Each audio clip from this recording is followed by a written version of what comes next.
પાટણ સરસ્વતી તાલુકાના ભીલવણ ગામે તાજેતરમાં દલિત સમાજના લગ્ન પ્રસંગે લઘુમતી સમાજના લોકોએ ડીજે વગાડવાના મામલે કરેલી મારામારીની ઘટનાના દલિત સમાજ સહિત અન્ય સમાજમાં પણ ઘેરા પ્રત્યાઘાતો પડ્યા છે।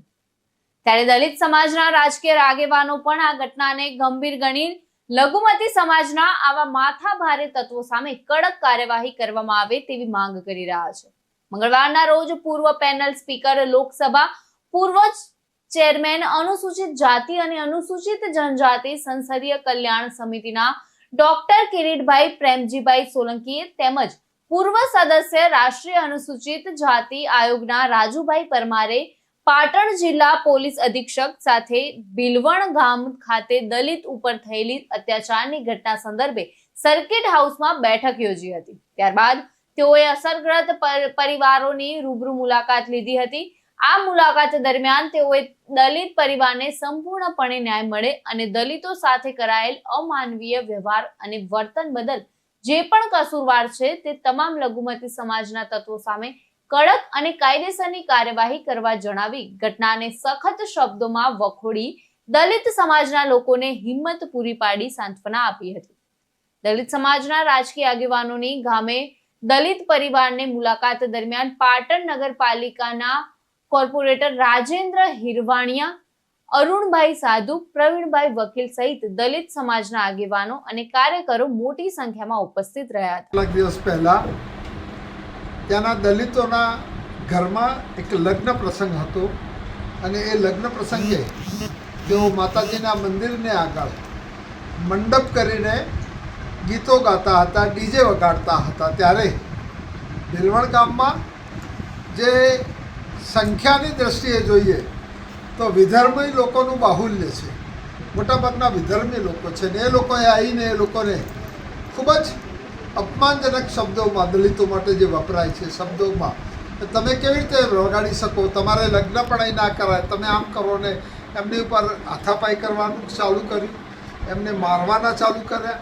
એમના ત્યાં મોહલ્લામાં લોકો જમણવાર માટે થાળી ઉપર બેઠેલા હતા, ત્યારે ત્યાં જઈને એમની થાળીઓ ફેંકી દીધી, જમવાનું ફેંકી દીધું, એમના લેડીઝના જે દાગીના હતા એ ખેંચી લીધા અને આ પ્રકારનું કામ કર્યું। અને એ જાણ્યું ત્યારે હું અને મારા મિત્ર શ્રી રાજુભાઈ પરમાર, જો 3 વખતે રાજ્યસભાના સભ્ય રહેલા છે અને આયોગના 2 વખતે ઉપાધ્યક્ષ તરીકે ખૂબ જ સુંદર કામગીરી બજાવી છે। અમે આ પ્રકારના જ્યારે દલિતો પર અત્યાચાર થતા હોય છે ત્યારે અમે અને અમારી સમગ્ર ટીમના લોકો અમે ત્યાં પહોંચી જતા હોય છે। અમે જિલ્લાના એસપીને ફોન કર્યો કે આપ ત્યાં આવો, તો એસપી પણ આવ્યા હતા, સામાજિક ન્યાય વિભાગના અધિકારીઓ પણ બોલાવ્યા હતા અને ખૂબ જ સારા વાતાવરણમાં આ રીતે ચર્ચા કરી અને એમના એક બહેને અમને જે રજૂઆત કરી ને એમાં એવી રજૂઆત કરી કે આ પહેલો પ્રસંગ નથી, ભૂતકાળમાં અનેક વખતે આનાથી પણ ખરાબ રીતે આ લોકો કરે છે, આ રીતે રંજાડે છે, આ રીતે અપમાન કરે છે, દલિત હોવાના લીધે અપમાન કરે છે।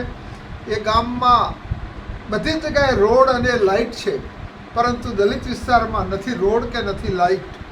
અને દલિત જ્યારે લોકપ્રતિનિધિ ચૂંટવાનો હોય છે, ગ્રામ પંચાયતના સભ્ય કે સરપંચ, ત્યારે એ ગામના જે વિધર્મી લોકોનું બાહુલ્ય છે એ જેને કે એને જ એ લોકોએ ચૂંટણીમાં ઊભો રાખવાનો છે।